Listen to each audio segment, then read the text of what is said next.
and welcome back to my channel, and if you are new here then hello and welcome. My name's Alexis and I post 4 videos a week on a Tuesday, Thursday, Saturday and Sunday at 7 AM. So if you love a variety channel like this one and you want to see more videos, then please don't forget to hit that subscribe button. And now I thought I'd share with you my athlete's foot spa. As I just mentioned, today I want to share with you my athlete's foot spa. So for many years I have suffered with athlete's foot. My feet generally tend to become quite dry and cracked. So my heels and the balls of my feet will get quite dry, flaky skin on them, and I'll also get some cracks as well.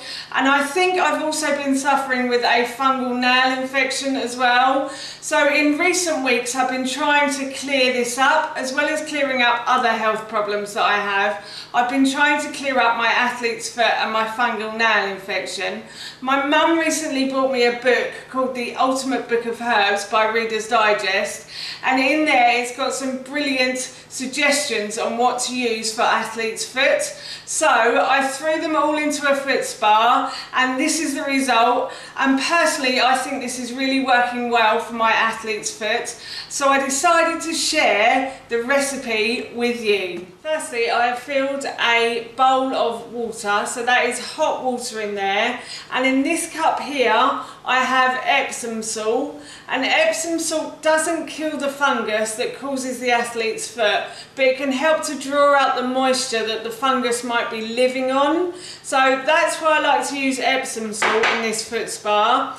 And to the Epsom salt I like to add about 5 essential oils that are quite good for athlete's foot. So the first one is Myrrh. Myrrh is a fungicide or antiseptic. It can help to reduce infections like athlete's foot.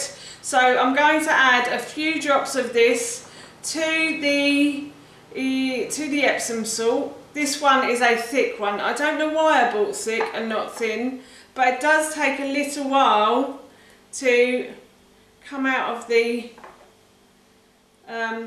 actual bottle. So I'm just going to leave this to stand like this for a little while. Myrrh is really good as well if you want to get rid of any bacteria in your mouth as well. It's good for gingivitis if you've got gingivitis, and it's also great for periodontal disease as well. So Myrrh can really help with that sort of thing.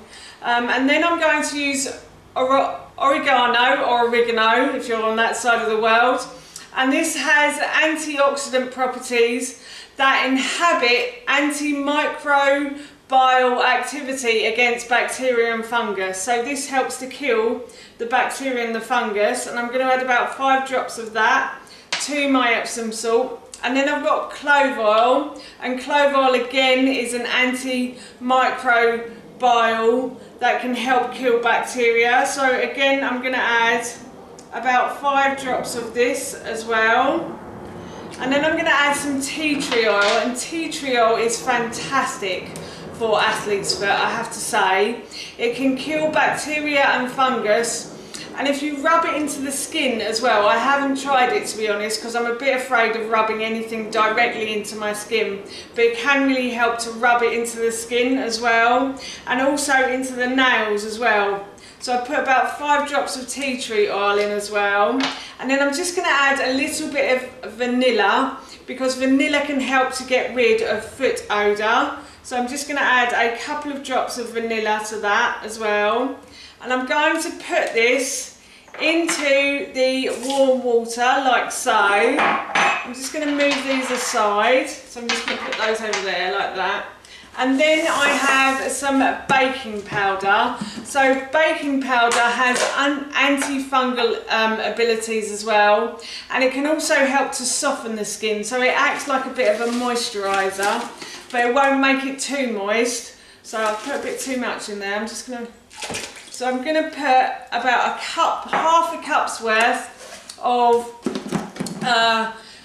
baking powder in as well, and then I'm going to add some apple cider vinegar. And again, apple cider vinegar has antifungal properties as well. It can help with toenail fungus as well. Apparently if you bathe your feet, your toenails in apple cider, again I haven't tried this, it may help to get rid of the fungal nail infection. So I'm just going to add a couple of cups, or not cups, capfuls of apple cider vinegar as well. So I think that's probably about a tablespoon in there. And then all I do now is just put this on the floor and put my feet in it, and I just sit and relax. And I will leave this on the floor for about, I'll put my feet in this for about 20 to 40 minutes. 20, maybe probably about half an hour I'd say, and then once it's done I just dry my feet off and I just rub a little bit of almond oil onto the feet to help keep them soft, and that's it. So that is my foot spa done. That's how you make my athlete's foot spa, and that recipe I will link in the description box below for you. As I mentioned earlier, I'm off to enjoy this now. So for now, that's it from me. Thank you so much for watching. Please feel free to give me a big thumbs up if you enjoyed this video, and please feel free to leave any comments below, and please don't forget to hit that subscribe button. See you all soon. Bye.